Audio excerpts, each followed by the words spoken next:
मला शारीरिक त्रास वाढायला लागले होते. चालताना थकवा येणे, अंधारा येणे, चक्कर येणे हे प्रकार व्हायला लागले. तर म्हणलं काहीतरी प्रॉब्लेम आहे म्हणून आम्ही हॉस्पिटल रोबीला चेकअपसाठी गेलो. जेव्हा डॉक्टरांनी पूर्ण निदान केलं त्यावेळेस त्यांच्या असं काही लक्षात आलं की यांना ऑक्सिजन लेवल यांची कमी जास्त होत आहे. त्यामुळे त्यांनी निर्णय घेतला की यांचं हार्टचं ऑपरेशन करून यांना पेसमेकर बसवणं गरजेचं आहे. मार्च 2020मध्ये माझं ऑपरेशन झालं, पेसमेकर बसवला. आणि ज्यावेळेस मला त्यांनी डिस्चार्ज दिला त्यावेळेस त्यांनी मला एक सल्ला दिला की तुमचे वय आणि तुमची उंची यापेक्षा तुमचं वजन हे फार वाढलेलं आहे.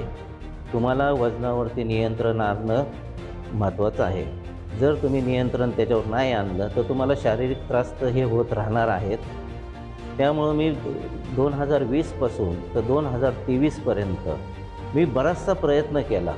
वॉकिंग केली, सायकलिंग केली, स्विमिंग केली, तरी पण माझं वजन काही नियंत्रणात येत नव्हतं. त्यामुळं मला चालताना थकवा येणे ह्या गोष्टी माझ्या काही कमी झाल्या नाही. हेल्थ सेंटरला व्हिजिट केली. व्हिजिट केल्याच्यानंतर त्यांनी माझं पूर्ण चेकअप केलं. चेकअप केल्याच्यानंतर माझ्या काय त्यांनी रिपोर्ट दाखवले तर माझ्या असं काय लक्षात आलं की ह्या गोष्टी काही मला माहितीच नव्हत्या. फॅट काय असतो, व्हिज्युअल फॅट काय असतो, मसल्स काय असतं. मग त्यांनी ह्या सर्व गोष्टींची मला माहिती दिली.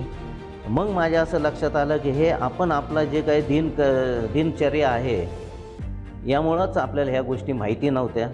त्याच्यामध्ये आपल्याला काही चेंजेस करावे लागतील. ज्यावेळेस मी त्यांचं हेल्थ सेंटर जॉईंट केलं त्यावेळेस त्यांनी मला सगळं टिपिकल सगळी माहिती दिली की तुमचा आहार कसा पाहिजे, काय पाहिजे, तुमचं शेड्यूल कसं असलं पाहिजे. मग त्यांनी एक्झरसाईज काय काय केल्या पाहिजे त्या मला माझ्या वयानुसार त्यांनी माझ्या एक्झरसाईज मला चालू केल्या. तर नीरज सर, आकांक्षा मॅडम यांनी बरेचसे गोष्टी मला ज्या माहिती नव्हत्या त्या मला माहिती करून दिल्या. त्यांनी स्वतः माझं एक्झरसाईज घेतलेलं आहे आणि मला याच्यामधून खूप चांगले काही रिझल्ट मिळत गेले. छान मला रिपोर्ट मिळालेला आहे. माझं वजनसुद्धा 84चं 12-12.5 किलो वजन कमी होऊन ते आज 72 किलोवरती माझं मेंटेन राहिलेलं आहे. जो काही मला शारीरिक त्रास होत होता, थकवा येत होता, अंधाऱ्या येत होत्या, त्या सर्व माझ्या दूर झालेल्या आहे आणि पूर्वीपेक्षा मी चांगल्या पद्धतीने आता काम करू शकतो. मग इथला रिपोर्ट जो मला चांगला मिळाला हेल्थ सेंटरचा, त्याच्यानंतर मला ज्यावेळेस माझं रुबी हॉलला चेकअपसाठी माझी डेट आली, चेकअपसाठी मी ज्यावेळेस गेलो तर डॉक्टरांनी माझा रिपोर्ट पाहून सुद्धा आश्चर्यचकित झाले. त्यांनी मला हा प्रश्न असा केला आहे की लोकांची 8-8, 10-10 वर्ष ह्या गोळ्या बंद होत नाही, तुमच्या बंद झाल्या कशा, याचं काही कारण आहे का. त्यांना मी सर्व हेल्थ सेंटरची माहिती सांगितली. ह्यामुळं मला इफेक्ट झालेला आहे.